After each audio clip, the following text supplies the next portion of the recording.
My name is Pankaj Bhargava. I am a physician scientist by training. I am currently the CEO of Ashibio, which is a company focused on rare diseases of bone and connective tissue.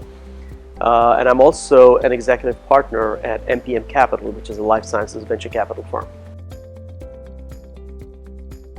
So we are an early stage company.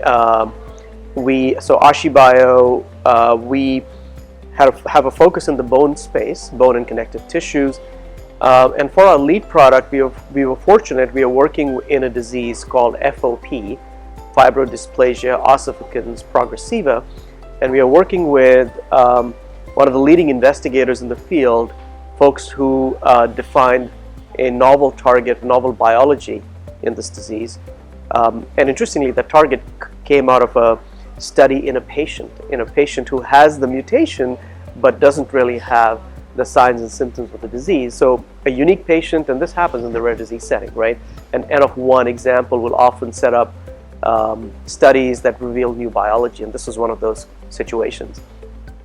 So this was the academic piece, and then we were fortunate to be able to get access to a drug, an antibody for this target, which was sitting on the shelf of a biopharma company. So we were able to bring it together as one of our lead programs, and that gives us the opportunity to actually go into clinical trials next year. So we are early stage, got seed funding from a venture capital firm, MPM Capital, and then we are sort of moving on warp speed here on accelerated timeline because we could be in clinic as early as next year. I think, and many firms like ours, we are very, very mindful of access to therapies. And, one of the big things in the VC world these days is impact investing, which I'm proud to say we've been one of the leaders in impact investing. We've been, since the early days of MPM Capital, we have been investing a portion of our proceeds in research and working with organizations such as American Association of Cancer Research and academic institutions, and just giving away a portion of our profits for research. And I think market access, again, is a huge focus of ours. And we want to see what we can do to help patients across the globe get access to medicines that are coming out of groundbreaking research here in the States. I've worked in rare diseases for quite a while. I have personally worked previously in India, but not in rare diseases, more in the setting of oncology. In my current role, we have been very much thinking about working in India in this rare disease setting, in a rare bone disease setting that we are working in. And one of the organizers, Anish, is a good friend who made me aware of the organization, and when I looked more into the mission of the organization, etc., it was a perfect fit. I think we need, and this is a critical need, we need to bridge across US and India and many other countries for that matter. And for me, it's personally close to home. I grew up in India, and I want to see how we can bridge the therapies from the US to India. And we are very much looking at India in that context as well. Again, there are just patients in India and they have no access to therapies. We would love to see if we can work globally in US, Europe, Latin America, India, etc. I think that is a huge challenge when you start going into geographies outside of US and Europe. The regulatory pathways can be somewhat complicated, cumbersome, time-consuming, etc. And in my prior experience working in India, it was a fairly lengthy pathway, working with the regulators and the DCGI in India, etc., to get approval for a clinical trial. This was in the case of oncology several years ago, and also working with local ethics committees. So I think that and we touched on that in our panel discussion today. I think the more we can get visibility into the regulatory mechanisms in India, and the ability to work with regulators in a manner similar to how we work with FDA, that's going to be, I think, one of the key factors in bringing people to do more clinical trials in India and accelerating all of that work.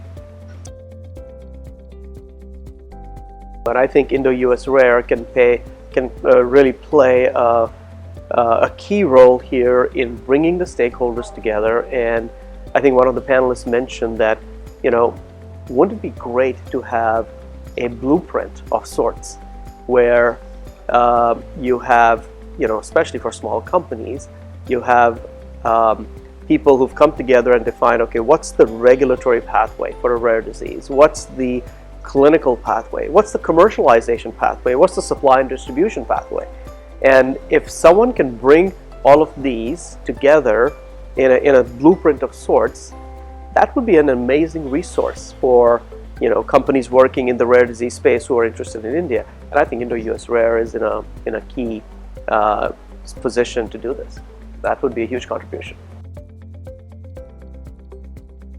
I think that's an area where this would be a resource for all rare diseases. And I think, and the other piece that you alluded to that earlier, the advocacy piece, because some of the rare diseases, they are just sort of being recognized in geographies like India, and they don't have an advocacy organization as yet. So how can IndoUSrare help in that advocacy piece and encourage that? And some diseases might be so small, so rare, that you may not have the resources or even the volume of patients to bring together a full advocacy organization just for that disease. But when you start pulling it together, multiple rare diseases under an umbrella organization like IndoUSrare, I think that could be a huge initiative. So I think from the VC community, as long as there's a clear rationale to be more global than not, and there's a value proposition there, I think most VCs are very open to doing clinical development and even thinking of globalization sort of in a commercial perspective. I think at the end of the day, for small companies like us, when you get to a stage where your product is in your later stages and you're going for a phase 3 trial and looking at a commercialization potential down the line, I think most VCs realize that that'll be a time when we would either do it all ourselves or very likely partner with a larger global organization or pharma company to do that. So I think, so I guess the short answer to your question is, it's not, VCs don't typically view that as a negative, as long as there's a good rationale to do that. So yesterday's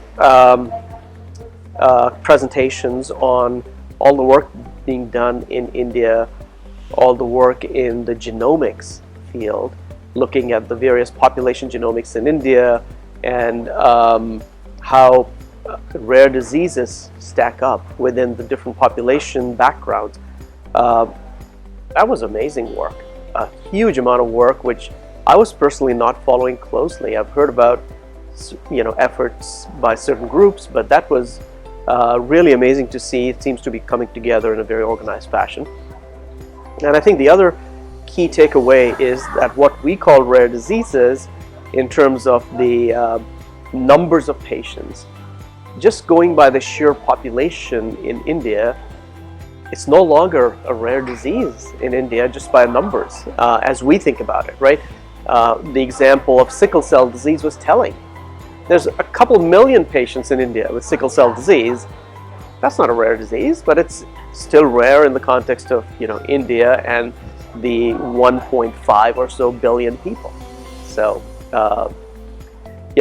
so those are some of the key takeaways, and I think today's panels were really nice in terms of talking with peers about how do you do clinical trials in India. That's the panel that I participated in, and I think all of us confront this issue about not just doing studies, but then if you are going to India to do a clinical study, you are ethically obligated to make sure that you commercialize the product and make it available to patients. not just in India, but regardless of all geographies that you go to. And so how do you tackle that issue? How do you confront it head on and say, okay, well, I'm going to have a global mindset from day one, and I'm going to develop my product across all geographies because it's the right thing to do. Firstly, huge compliments to Harsha and the organization in bringing this together. I think this is a really nice meeting, and I was impressed by the level of discussions, the stakeholders, the keynote speakers, and definitely looking forward to participating in future meetings. I think the idea of doing this alternate years in the US and India is a really nice one, and hope to participate next year as well.